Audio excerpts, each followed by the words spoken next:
natin yung ating so ito yung ating Dominar 400.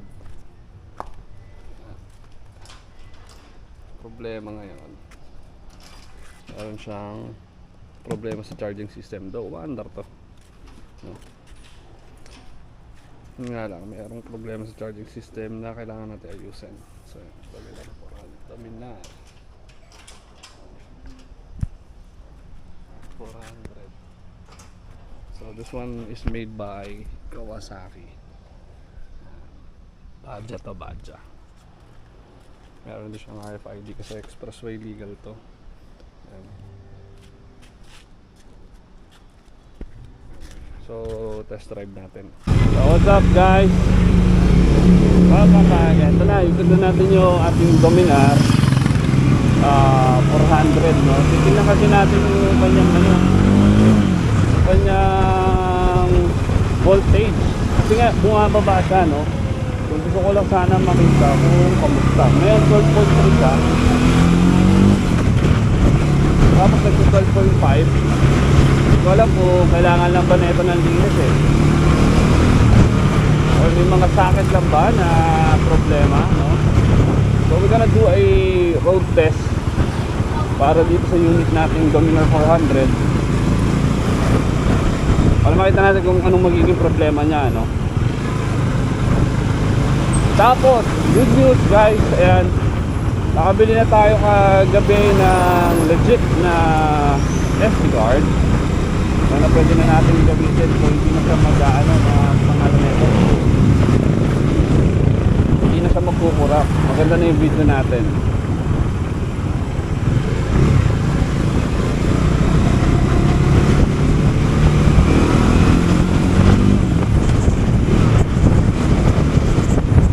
Nagto 12.5 siya, pumapalo siya ng 12.5 pero mababa kasi ang 12.5 sa totoo lang. Oo, mababa ang 12.5. Ang kailangan dito around 13 dapat to kasi kaya siguro siya namamatay before dahil nga nag-discarga siya.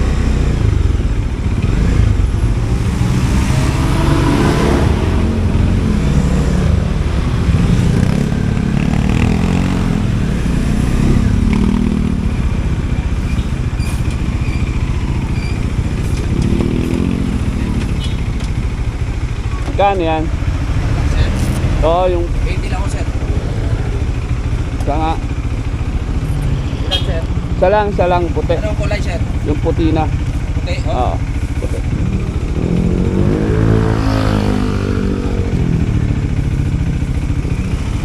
Bibili tayo ng bulaklak. Ayan sir. Salamat.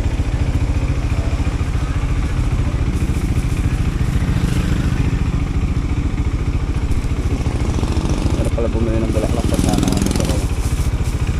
Ayan, malapit naman na tayo. Hindi siguro mahuhulog to. Mga auto to. Ayan.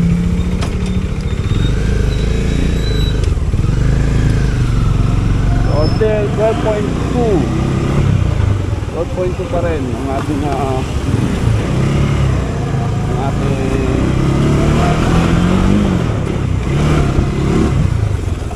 12.2 pa din, no? Dapat dito 12, dapat dito magka-13 na to eh. Ngayon, pag uminit siya, may possibility na hindi ko na siya mai-start ulit. Ang problema kay Dominar, wala siyang kickstart. Ayan. Lubak. Pak.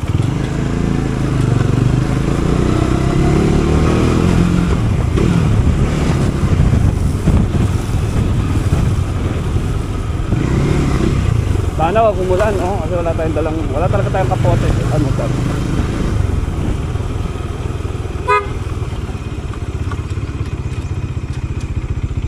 Tanggalin ko na. Kalo nga po, binigyan kita kahapon eh. Ha? Salamat.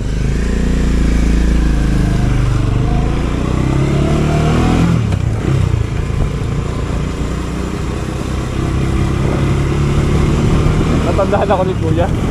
Kaya hindi ko kama. Ayan, gagawin natin. Kasi bawal talaga daw yung helmet sa loob. I don't know why. Pero...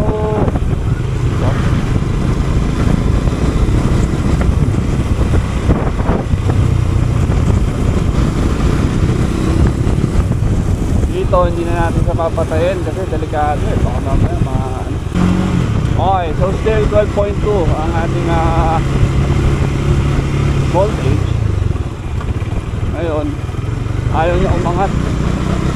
Nasa 12.5 sa pag nahalo.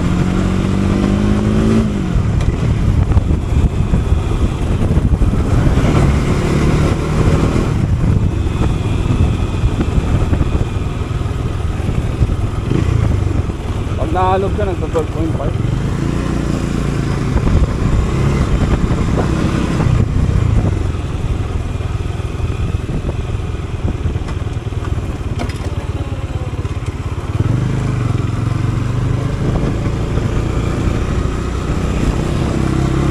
Nanonood, sabihin nyo sa akin kung mga tagasan kayo para at least malaman ko hanggang sa lumabot yung video natin, no?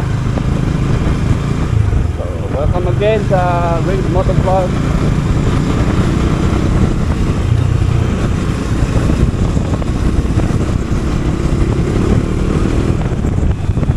Maingataw masyado kasi alanganin pa ako sa sa gulong. Cement lang tayo. Diba? Ang laki pa naman ito. Mas mamagay pa sa akin.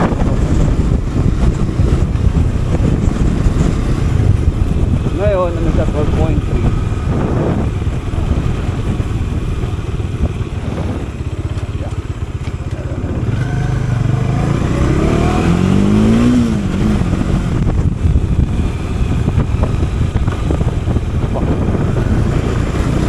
Sarap lang ang tulog ng yung Dominar. Maano ka, maugong din talaga.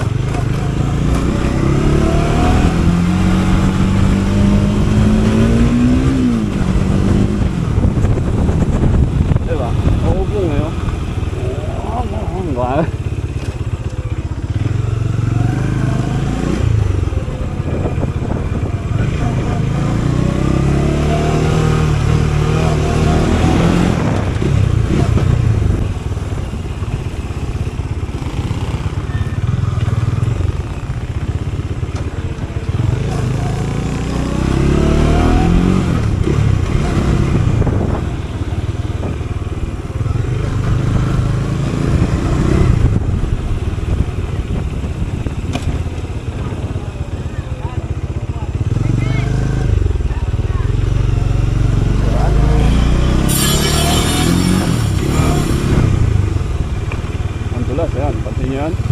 Pansin nyo yan? Tayo na nag-wiggle ng konti yung gulong natin kasi nga sana nga talaga.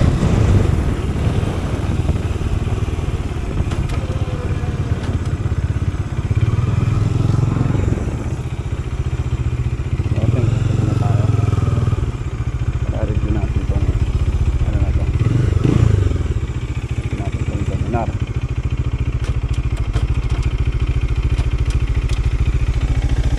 Hindi siya papatayin. Ito ang ating Dominar 400, no? Ang kagandahan sa motor na to is yung presyo niya napakamura.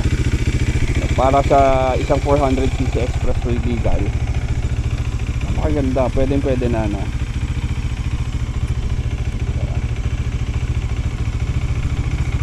you know? Ngayon, nakapagpalit na tayo dito ng SC project na exhaust, pero hindi natin tinanggal yung catalytic. No, kasi pag nag-cut delete ka, ang mangyayari kasi niyan, masyado maingay, mabulahaw. Pwede rin sigurong mawala yung takbo. Ayun o, 11.9 na naman tayo ngayon o. Siguro pwede na to, isang ikot lang naman tayo. Uwi na tayo. Abutan tayo ng ulan.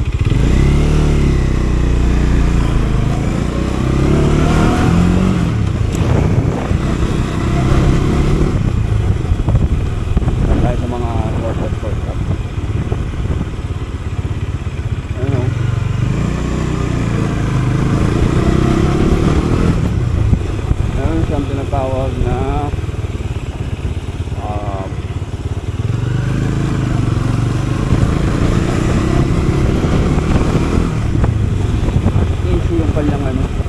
charging system.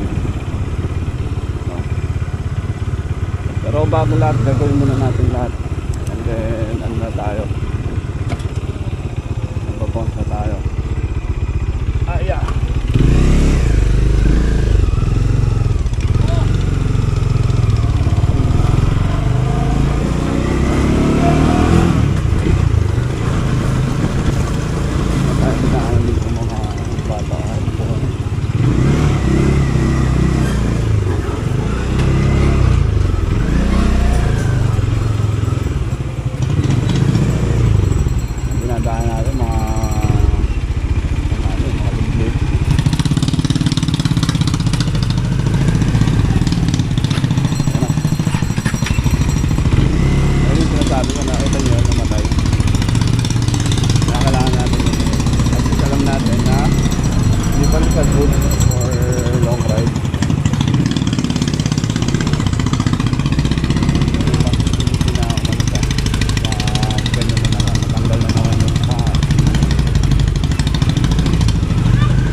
Battery system ng ganito sabihin wala, may problema.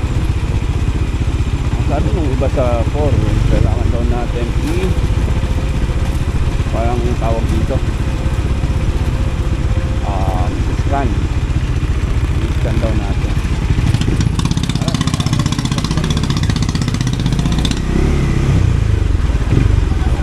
Hindi na ako nag-i-babastan kasi hindi kayo.